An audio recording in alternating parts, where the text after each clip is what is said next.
Tulipata maagizo kutoka Mheshimiwa Stephen Mogaka ambaye ni mbunge wa eneo la West Mugirango ya kwamba tuweze kumwakilisha pamoja na watu zaidi ya watu 44,000 ambao wako katika eneo hili waweze kwenda mahakamani na kuweza kupinga maamuzi ambayo yalifanywa na rais kuweka ile ambayo inaitwa ni chuo kikuu maeneo ya North Mugirango.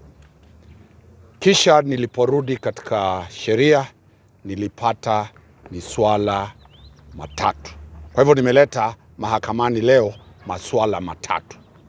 Moja, katiba ya Kenya ilipopitishwa mwaka 2010 ililazimisha bunge kutengeneza sheria ambayo itajua uanzilizaji, ufunguaji, maendeleo ya vyuo vikuu. Kila university wakati ule ilikuwa na University Act yake. Zote zikalemazwa na bunge la taifa, na katika mwaka wa 2012 ikatengenezwa sheria ambayo inaitwa University Act. Kila university inafuata hiyo act. Kisha katika kipengele cha 5 section 5 ikatengeneza asasi ya serikali inayoitwa Commission for University Education. Ile Commission for University Education ikapewa majukumu yake katika kipengele cha 13 cha University Act.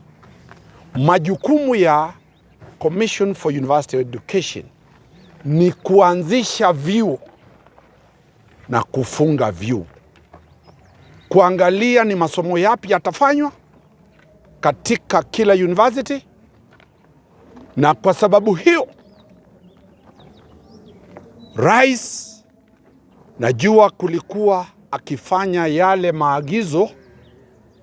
Mshauri mkuu wa serikali ambaye ni Attorney General hakuwepo, alikuwa amevutwa kazi. Sasa Dorcas Oduor amepewa ile nafasi. Tumeshtaki Attorney General sababu sasa ako ofisini aweze kumweleza rais na kueleza cabinet ya kwamba hawana nguvu zozote za kisheria kuanzisha chuo kikuu. Ile kazi inafanywa na Commission for University Education.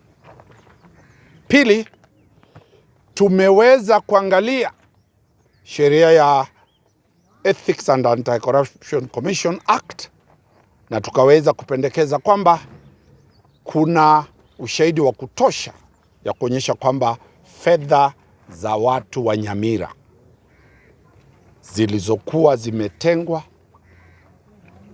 mama, baba, vijana, wazee wa Nyamira, shilingi milioni 100 zikatolewa kwa budget.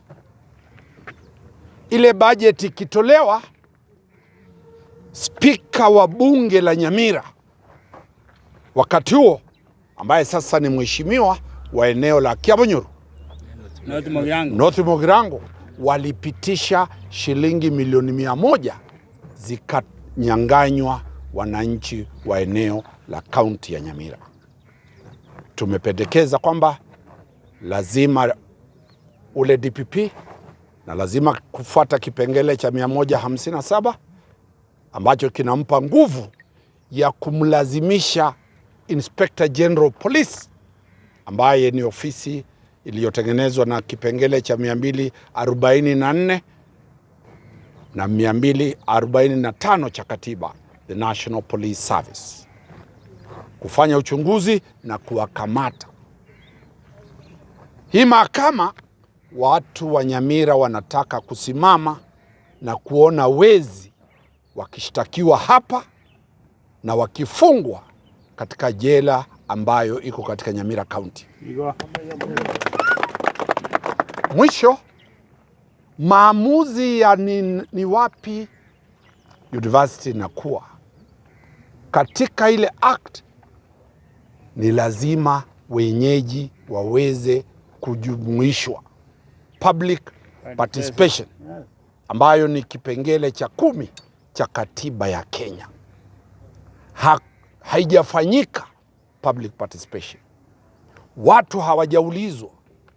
Kwa hivyo tumeomba maombi katika mahakama, tumefile case, tunatarajia mahakama kuu ya Nyamira iweze kufanya maamuzi, kwa sababu tumelinganisha vile ile university iliyokuwa Kisii University Nyamira campus vile ilifungwa na kuchukuliwa.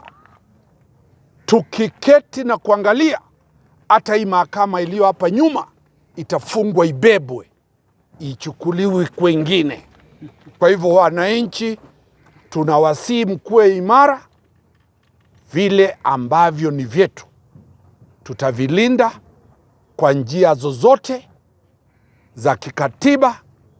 Kuna njia za kimaandamano kupitia kipengele cha 37 ambayo mheshimiwa atafikiria kama wananchi wanaweza kujiunga na kufanya maandamano makali zaidi, ili sauti ya watu wa West Mugirango iweze kusikika.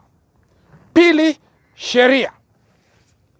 Mimi kama wakili sitakubali, sitaangalia nilipozaliwa haki na urithi wa watu wa West Mugirango uweze kuibiwa hadharani. Asante sana.